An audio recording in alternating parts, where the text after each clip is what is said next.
How's everybody doing Good. on this fine morning? We got 1 minute. We got 1 minute. Checked it. I set my watch fast, so I had to do some calculating. I know you just got done with Coach and Coach Tove. We had 1 day of practice yesterday for this team. Anxious to get another one in here. So with that, I'll just kind of open it up.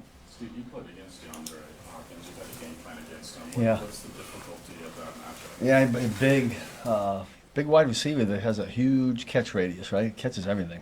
A lot of respect for him. I'm glad he's on our team now. That's a good thing. And then wanted to ask you obviously about Jaylen as well. What's just what kind of football was he giving you this year? And then Jaylen Watson? Yeah. Yeah, really disappointed to see that happen. That's sad. I mean, he's doing one of these, really. So we go back to training camp and then the off season. Actually, training camp, he was hurt. So, I mean, but he battled his way. We talked about the battle at the corner position. He kind of surfaced as the guy.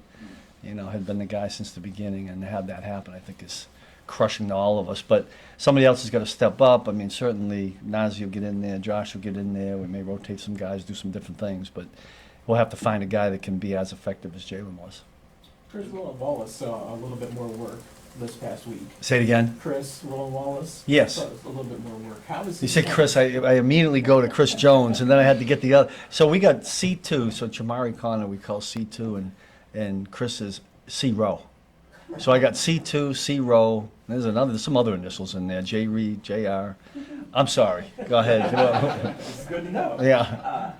How is he kind of developing? Yeah. How is he fitting in? You know, listen, C-Row is one of those guys that he came here as a free agent. He earned everything he's gotten right now. He made the team, made the roster, made the 53. He's earned playing time. I don't know if you know, Dave and I talked every week about trying to get him in there in games. We got him in there last week, even I think before Jaylen got hurt. I can't even remember, but we've been talking about it a lot.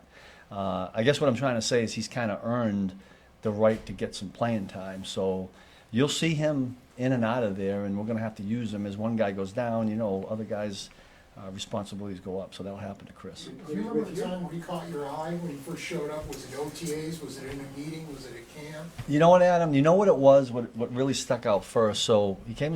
Really didn't know a lot about him. Knew he was a good footballer. He did play some nickel. He had played some safety, but he was mainly a corner. I think at the time we had a lot of corner numbers, and we decided to. Chris played a lot more safety in training camp than he actually played nickel and corner. He played nickel, and what was impressive to me was how smart he was.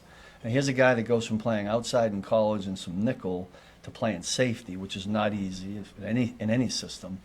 And that impressed me. So, and then he started making plays. Like he made him in training camp, he made him in practice against our offense, and then he just kind of slowly climbed. That somewhere in there, I remember saying we need to put him at nickel and see what he can do there. And then he excelled at that spot.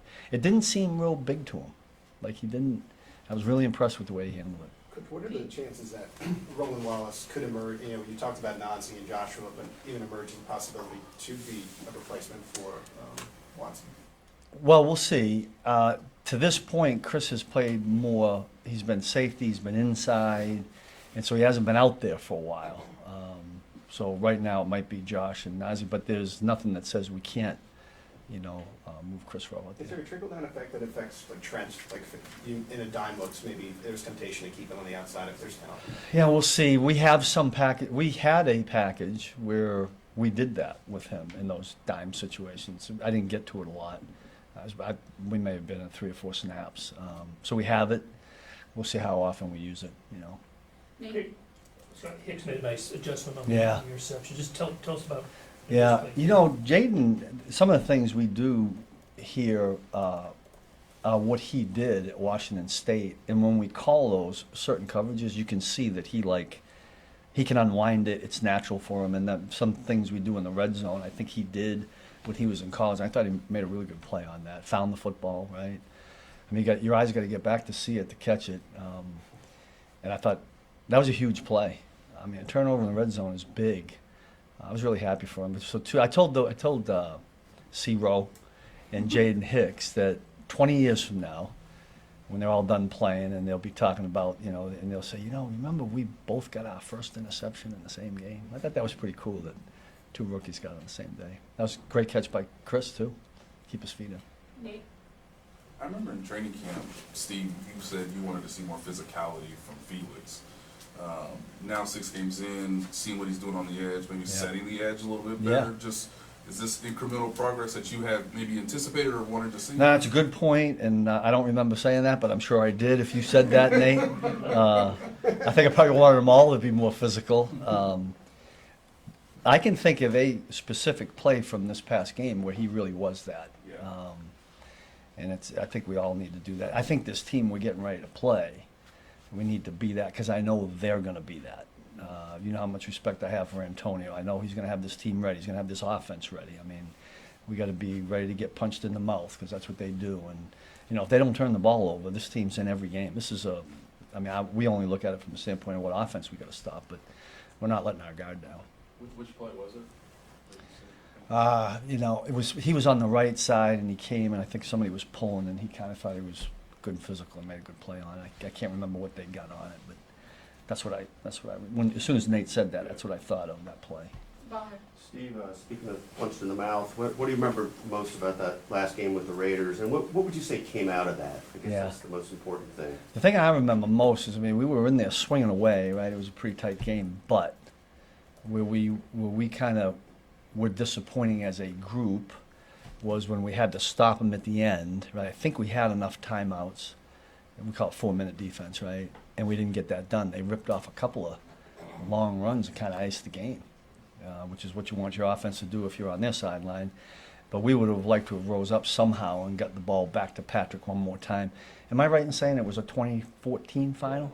2014. Yeah, so if we could have got it back to Pat one more time. That's what I remember. Now, I thought we played, for the most part, pretty good. I think we only gave up 6 points, or when there were a couple of pick sixes, and but when you finish like that, it's just kind of a bad taste. So we're gonna remember that and hopefully not let that happen. And obviously, defense, offense, separate performances in that game. But was there a little sense of soul searching about where the team was at that point? I don't remember that.